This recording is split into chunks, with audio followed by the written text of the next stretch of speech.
of studying guppy adaptation in Trinidad is the distribution of these different habitat types. What you're looking at here is a schematic of the northern range of Trinidad, and the northern range mountains run on an east-west axis, and then you have streams that drain the north slope and the south slope. And what I've done here is to color code schematically, it's not exact, but it tells you approximately how things work, where you find high and low predation communities. And the point is that you have a lot of rivers that run roughly parallel to one another, and within each one of them, you see repeated again and again high predation communities downstream, and then low predation communities upstream or on tributaries off the main part of the stream.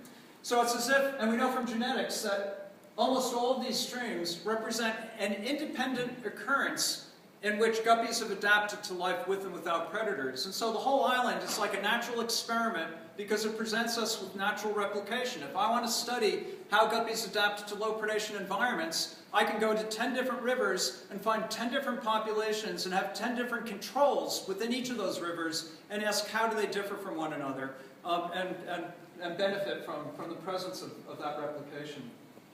Another important feature of Trinidad is that these streams are flowing through a very steep terrain. In fact, there are no trails in most of the areas where we do our work, and instead we use the rivers as our roads. It's the most reliable place of way of getting from one way to another, rather than walking over the steep hillsides that surround the rivers. And the rivers are also punctuated by waterfalls, like the one that you see right here. On many of these rivers, these waterfalls are barriers to the upstream dispersal of predators. And so I can find rivers where down here, guppies are living with predators, and up here, only 10 meters away, in an environment that's identical to the one below the waterfall in terms of physical environment, guppies live without predators. And so you can do paired comparisons over distances of only tens of meters. And this also sets the stage for doing experiments, as I'll talk about in a minute. Okay, in the early stages of my career, I collected 4 kinds of data. I looked at demography. I looked at the survivorship of guppies and asked if they live with predators, do they in fact sustain higher mortality rates? And then I did what I refer to as comparative studies. I compared guppies from high and low predation environments and asked how do they differ from one another, and in particular, do they differ from one another as theory predicts they should? And I have 2 different kinds of data, and then I did field experiments where I manipulated the distributions of guppies and predators and studied evolution in action.